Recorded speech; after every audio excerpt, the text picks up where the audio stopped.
Welcome to ആർക്കേസ് stories.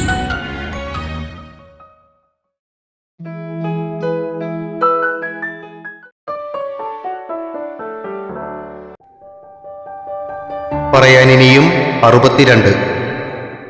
സുദേവിനെയും വലിച്ചുകൊണ്ട് ബീബ അവരുടെ കോട്ടേജിന് മുന്നിലെത്തിയപ്പോൾ റിസോർട്ടിന്റെ യൂണിഫോം ഇട്ട ഒരു പെൺകുട്ടി ഒരു ട്രേയിൽ ചെറിയൊരു കുപ്പിയും മടക്കി വെച്ച ഒരു ബാത്ത് ടവലും പിടിച്ചുകൊണ്ട് ആ കോട്ടേജിന് മുന്നിൽ നിൽക്കുന്നുണ്ടായിരുന്നു. വാതിലിന് മുന്നിൽ നിന്നിരുന്ന ആ പെൺകുട്ടിയെ കണ്ട് സുദേവ് അവളോട് കാര്യം അന്വേഷിച്ചു. Hi sir, this is as per your request. Lavender oil mix for self massage. You can use the pool side for the massage and also we have arranged the pool. ആ പെൺകുട്ടി ചിരിച്ചുകൊണ്ട് പറഞ്ഞത് കേട്ടതും സുദേവിന്റെ പുരികങ്ങൾ ചുളിഞ്ഞു. ലാവണ്ടർ ഓയിൽ എന്ന് കേട്ടതും വിവ മുന്നിലേക്ക് ചാടി ആ കുട്ടിയുടെ ട്രേയിലിരുന്ന ഓയിലിന്റെ കുപ്പി തുറന്ന് അതിന്റെ സുഗന്ധം ആസ്വദിച്ചു. Hi, super. Thank you. ആ കുട്ടിക്ക് നന്ദി പറഞ്ഞിട്ട് കണ്ണുകൾ അടച്ചുപിടിച്ച് ആ ഓയിലിന്റെ സുഗന്ധം ആസ്വദിക്കുന്നവളെയും നോക്കി നിന്നപ്പോൾ സുദേവിന്റെ പോക്കറ്റിൽ കിടന്നിരുന്ന മൊബൈലിൽ ഒരു നോട്ടിഫിക്കേഷൻ വന്നതിന്റെ സൗണ്ട് കേട്ടു. എടുത്തു നോക്കിയപ്പോൾ ആശ്രയയുടെ മെസ്സേജ്. ഒരു വാചകം മാത്രം: ഷീ ലൈക്സ് ലാവൻഡർ സ്മെൽ. എന്താണവൾ ഉദ്ദേശിച്ചതെന്ന് മനസ്സിൽ തെളിഞ്ഞതും സുദേവിന്റെ ചുണ്ടിലൊരു ചിരി തെളിഞ്ഞു. അവൻ ഡോർ തുറന്നപ്പോൾ അകത്തേക്ക് കയറിയ ആ പെൺകുട്ടി കയ്യിലിരുന്ന ട്രേ ടേബിളിന് മുകളിലേക്ക് വെച്ചിട്ട് വാം ലൈറ്റുകൾ ഓൺ ചെയ്തു. Have a wonderful night. അവരെ വിഷ് ചെയ്ത ശേഷം അവൾ തിരികെ പോയി. ഉണ്ണിയേട്ടാ. വിളിച്ചപ്പോൾ വിവയുടെ നാവുകൾ ചെറുതായി കുഴയുന്നുണ്ടായിരുന്നു. എന്താടാ? I want a massage. അവൻ അവളുടെ മുഖത്തേക്ക് നോക്കി. പാതി മയങ്ങിയ ആ കണ്ണുകളുടെ തിളക്കം കൂടിയിരിക്കുന്നു. അതിനിപ്പോ ആരാ മസാജ് ചെയ്യുന്നേ? അവന്റെ ചുണ്ടുകളിൽ വീണ്ടും ഒരു കുസൃതി ചിരി വിരിഞ്ഞു. ഉണ്ണിയേട്ടൻ. സംശയമേതുമില്ലാതെ പറഞ്ഞിട്ട് അവൾ പൂൾ സൈഡിന് നേർക്ക് തെന്നിത്തെറിച്ചു നടന്നു. ഇട്ടിരുന്ന ടീഷർട്ടും ജീൻസും മാറ്റി ഒരു ഷോർട്സ് എടുത്തിട്ട ശേഷം ട്രേയിലിരുന്ന ഓയിലിന്റെ കുപ്പിയുമെടുത്ത് അവൻ ആ പ്രൈവറ്റ് പൂളിന് നേർക്ക് നടന്നു. അതിനടുത്തെത്തിയതും വിഭ ധരിച്ചിരുന്ന ഗ്രീൻ ടോപ്പ് പാതി ചാരിയിരുന്ന ഗ്ലാസ് ഡോറിനിടയിൽ കൂടി പറന്നുവന്ന് അവന്റെ മുഖത്ത് വീണു. അടുത്ത നിമിഷം അവൾ ധരിച്ചിരുന്ന ജീൻസും അതിനു പുറകെ അവന് നേർക്ക് പറന്നു വന്നു. അതും അവൻ പിടിച്ചെടുത്ത് കട്ടിലേക്കിട്ട ശേഷം പാതി അടഞ്ഞു കിടന്നിരുന്ന ആ ഗ്ലാസ് ഡോർ മെല്ലെ തുറന്നിട്ട് അകത്തേക്ക് കയറി ചെല്ലുന്നതിനെതിരെയുള്ള ഭിത്തിയിലെ സ്റ്റാൻഡിൽ ഒരു ട്രേയിൽ കത്തിച്ചു വെച്ചിരിക്കുന്ന 3 മെഴുകുതിരികളുടെ വെളിച്ചം മാത്രമാണ് അവിടെ ഉണ്ടായിരുന്നത്. പൂൾ സൈഡിലെ തറയിൽ വിരിച്ചിട്ടിരിക്കുന്ന ഒരു പുൽപ്പായയിൽ ബാത്ത് ടവൽ കൊണ്ട് ശരീരം മറച്ച് വിഭ കിടക്കുന്നുണ്ടായിരുന്നു. കൈകൾ മടക്കി തലയിണയാക്കി ഒരു കാൽ മടക്കി വെച്ച് അവനെയും നോക്കി കിടക്കുകയായിരുന്നു അവൾ. അവളുടെ ആ കാപ്പിക്കണ്ണുകളിൽ അവനോടുള്ള പ്രണയവും തൃഷ്ണയും തിളങ്ങി നിന്നു. പൂളിൽ വിതറിയിട്ടിരിക്കുന്ന റോസാതളങ്ങൾ, അതിലെ വെള്ളത്തിലും അവർ എന്തോ ഒഴിച്ചിട്ടുണ്ട്. മനം മയക്കുന്ന ഒരു സുഗന്ധം മുറിയിൽ തങ്ങി നിൽക്കുന്നു. തലയുടെ അടിയിൽ നിന്നും വലത് കൈ നീട്ടി അവൾ അവനെ മാടി വിളിച്ചു. അവൾക്കരികിൽ മുട്ടുകുത്തി നിന്ന അവൻ ആ ബോട്ടിൽ തുറന്ന് അല്പം ഓയിൽ കൈയിലേക്ക് ഒഴിച്ച ശേഷം ഇരു കൈകളിലും തിരുമ്മി പിടിപ്പിച്ചിട്ട് അവളുടെ നീട്ടിപ്പിടിച്ച ആ വലത് കൈയിലേക്ക് ആദ്യം അത് തേക്കുവാൻ തുടങ്ങി. വിരലുകളിൽ നിന്നും തുടങ്ങി കണ്ണം കൈയിലൂടെ മുകളിലേക്കൊഴുകിയ അവന്റെ വിരലുകൾ തോളിലും കഴുത്തിലും ചെറുതായി മസാജ് ചെയ്തുകൊണ്ട് അവളുടെ ഇടത്തെ കൈയിലേക്ക് നീങ്ങി. പാതി അടഞ്ഞ കണ്ണുകളിലൂടെ അവൾ അവനെയും നോക്കി കിടന്നു. ഇരു കൈകളും തോളുകളും മസാജ് ചെയ്ത ശേഷം അവന്റെ കൈകൾ താഴേക്ക് നീങ്ങിയപ്പോൾ അവളുടെ ശരീരം മറച്ചിരുന്ന ബാത്ത് ടവൽ നിലത്തേക്ക് വഴുതി വീണു. അടിവസ്ത്രങ്ങളിൽ മറഞ്ഞിരുന്ന അവളുടെ നിറയൗവനം അവന്റെ കണ്ണുകൾക്ക് മുന്നിൽ തെളിഞ്ഞു. ഒരു മാത്ര ആ സൗന്ദര്യത്തിലേക്ക് കണ്ണോടിച്ച ശേഷം അവൻ വീണ്ടും അല്പം ഓയിൽ കയ്യിലെടുത്ത് മസാജ് തുടർന്നു. മാറിനെ ചുറ്റി താഴേക്ക് നീങ്ങിയ കൈവിരലുകൾ അവളുടെ അണിവയറിന്റെ അളവറിഞ്ഞു. വയറിലെ ഞൊറിവുകളിൽ ഇഴഞ്ഞ വിരലുകൾ വീണ്ടും താഴേക്ക് നീങ്ങിയപ്പോൾ അവൾ വലത് കൈ ഉയർത്തി മുടിയിൽ കുത്തിപ്പിടിച്ച് അവനെ താഴേക്ക് വലിച്ചു. താഴേക്ക് വന്ന അവന്റെ മുഖത്തോട് ചേരാൻ മുഖം അല്പം ഉയർത്തി അവൾ അവന്റെ ചുണ്ടുകളെ സ്വന്തമാക്കി. യാതൊരു തിടുക്കവും കാണിക്കാതെ കൈകൾ രണ്ടും അവളുടെ ഇരുവശത്തുമായി കുത്തി അനങ്ങാതെ നിന്നുകൊണ്ട് അവൻ തന്റെ ചുണ്ടുകളെ അവൾക്കായി വിട്ടുകൊടുത്തു. അല്പനേരത്തെ ചുംബനത്തിന് ശേഷം അവൾ അവനെ ഒരു വശത്തേക്ക് തള്ളിമാറ്റി. പായിലേക്ക് മലർന്നു കിടന്ന അവന്റെ അരക്കെട്ടിലേക്ക് കയറിയിരുന്ന അവൾ വീണ്ടും അവനെ വന്യമായി ചുംബിച്ചു. അവളുടെ ചുണ്ടുകൾക്ക് മുന്നിൽ ഒരു പാനപാത്രമായി കിടന്ന അവൻ ഇടയ്ക്കൊന്നവളെ തലോടി പ്രോത്സാഹിപ്പിച്ചതല്ലാതെ മറ്റൊന്നും ചെയ്യാതെ ശാന്തതയോടെ കിടന്നു.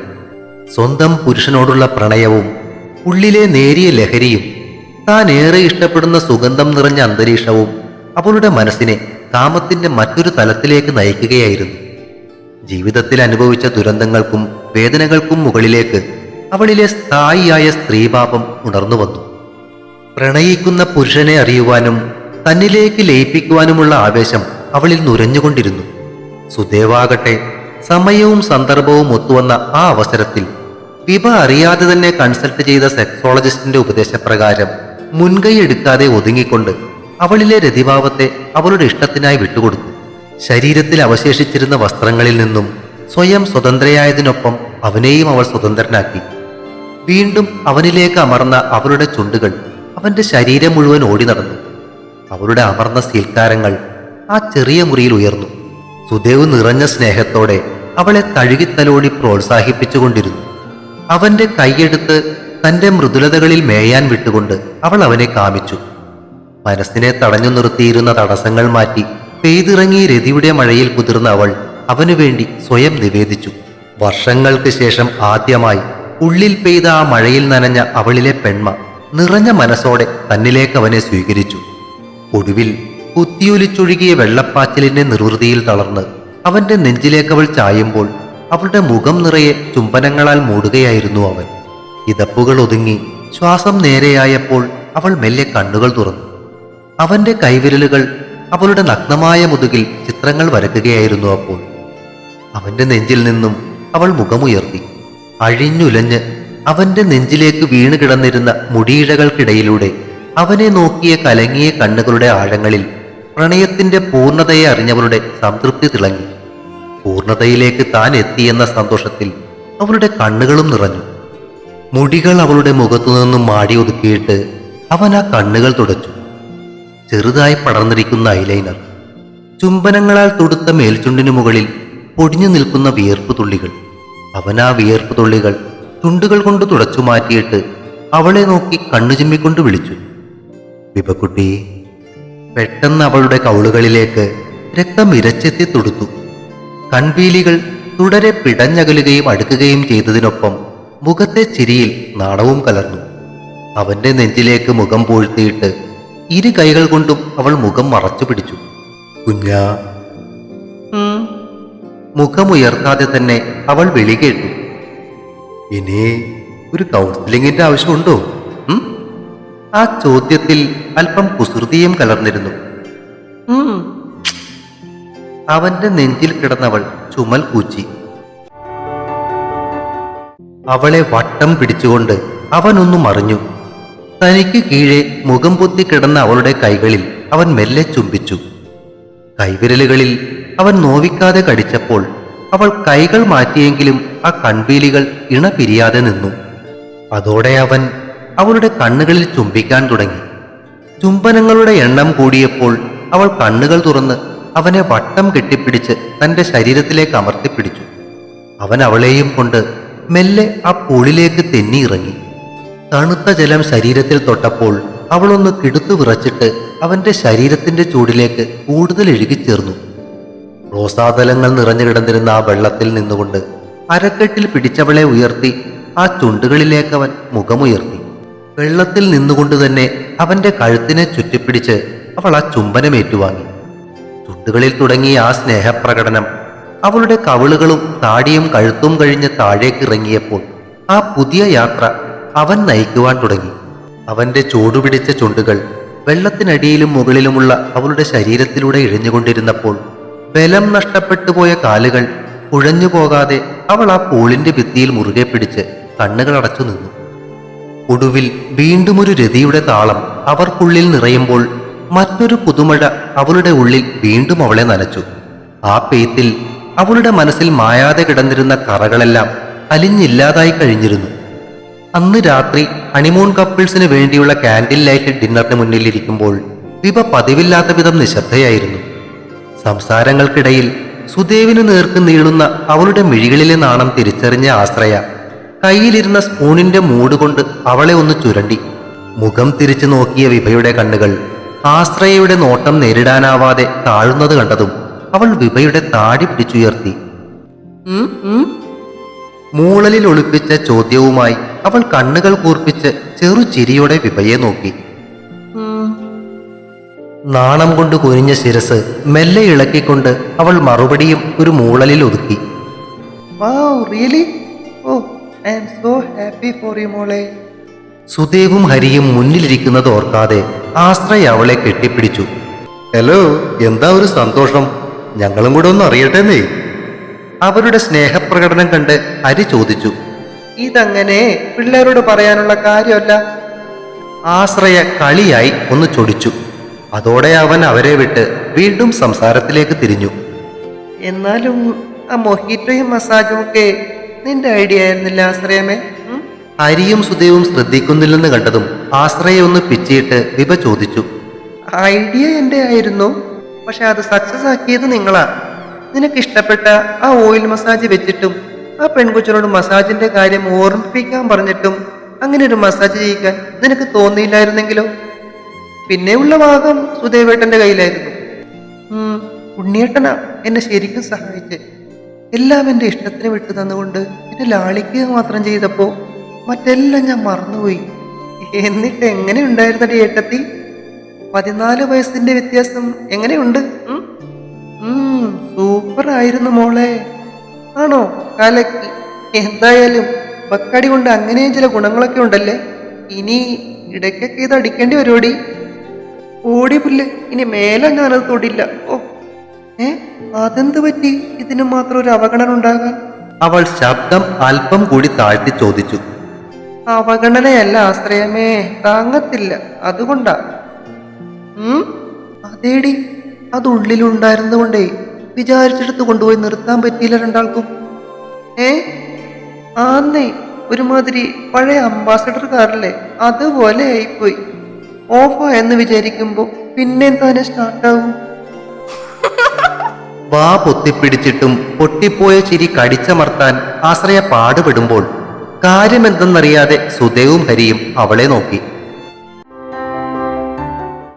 അവൾ ചിരിയടക്കി ഭക്ഷണത്തിലേക്ക് ശ്രദ്ധ തിരിച്ചപ്പോൾ ഹരി അവളെ നോക്കി പുരികങ്ങളുയർത്തി. പിന്നെ പറയാമെന്നവൾ കണ്ണുകൊണ്ട് ആംഗ്യം കാണിച്ചിട്ട് ഭക്ഷണം കഴിക്കൽ തുടർന്നു. രാത്രി കോട്ടേജിന്റെ ബാൽക്കണിയിലെ സ്വകാര്യതയിൽ സുദേവിന്റെ നെഞ്ചിൽ ചാരി നിൽക്കുകയായിരുന്നു വിഭ. താഴേക്ക് പോകുന്ന വഴികളിലെയും കോട്ടേജുകളിലെയും വെളിച്ചത്തിനുമപ്പുറം ആ റിസോർട്ട് ഇരുണ്ട് കിടന്നിരുന്നു. മൂടൽ മഞ്ഞ് മരങ്ങളെ പൊതിഞ്ഞ് മുകളിലേക്കുയർന്ന് റിസോർട്ടിലേക്ക് എത്തി നോക്കി. ഇടയ്ക്ക് വീശിക്കൊണ്ടിരിക്കുന്ന തണുത്ത കാറ്റിന് കത്തിയുടെ മൂർച്ചയായിരുന്നു. മങ്കി ക്യാപ്പും വെച്ച് തന്നിലെ കൊട്ടി നിന്നവളെ ഇട്ടിരുന്ന കോട്ടുകൊണ്ടുകൂടി അവൻ മൂടിപ്പിടിച്ചു. ഭക്ഷണം കഴിച്ചുകൊണ്ടിരുന്നപ്പോ എന്തായിരുന്നു ചേച്ചിയും അനിയത്തിയും കൂടി ഒരു ചിരി? അവന്റെ ആ ചോദ്യത്തിന് മറുപടി പറയാതെ അവൾ അവന്റെ നെഞ്ചിൽ നഖം കൊണ്ട് കോറിക്കൊണ്ടിരുന്നു. ഏയ് വിഭക്കുട്ടി!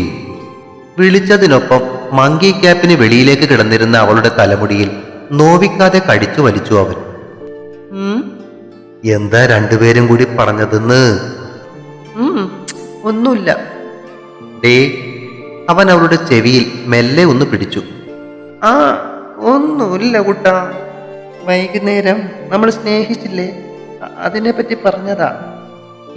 തോന്നി. അല്ല, അതിനെത്ര ചിരിക്കാനെന്തിരിക്കുന്നു? അത് പിന്നെ വിചാരിച്ചതുപോലെ നമുക്ക് ബ്രേക്ക് ഇടാൻ പറ്റില്ലല്ലോ, അത് പറഞ്ഞതാ. ബ്രേക്ക് ഇടണമെന്ന് എനിക്കുണ്ടായിരുന്നില്ല. കണ്ണുകളിൽ കുസൃതി നിറച്ചവൻ അവളെ നോക്കി. അയ്യടാ, മനുഷ്യന്റെ പാർട്സ് എല്ലാം തേഞ്ഞതുപോലെയായി. ഓ, അത് ഇച്ചിരി ഓയിലിട്ടാ മതിയെന്നേ. എവിടെ നോക്കട്ടെ? ഓടാ. അവൾ കണ്ണുകൾ ചിമ്മി ആ നെഞ്ചിൽ മുഖമൊളിപ്പിച്ചു. വാടി പെണ്ണേ, ഉണ്ണിയേട്ടനൊന്ന് നോക്കട്ടെ എന്നേ തേയ്മാനം. അവൻ അവളെ കൈകളിൽ പൊക്കിയെടുത്തു. അവന്റെ കൈകളിൽ കിടന്നവൾ ചിരിച്ചുകൊണ്ട് കുതറിപ്പിടഞ്ഞിട്ട് വിളിച്ചുകൂവി. തുടരും. പറയാനിനിയും അടുത്ത ഭാഗം ഉടൻ പ്രതീക്ഷിക്കുക. നാളെ മുതൽ പതിവ് പോലെ 20 മിനിറ്റുള്ള ഭാഗങ്ങളായിരിക്കും ഉണ്ടാവുക കേട്ടോ. അഭിപ്രായങ്ങൾ പറയുന്നതിനൊപ്പം ലൈക്കുകളും ഷെയറുകളും ചെയ്ത് സപ്പോർട്ടുമായി കൂടെ ഉണ്ടാകണേ. കൂടാതെ സബ്സ്ക്രൈബ് ചെയ്യാത്തവരുണ്ടെങ്കിൽ ദയവായി സബ്സ്ക്രൈബ് ചെയ്യണേ.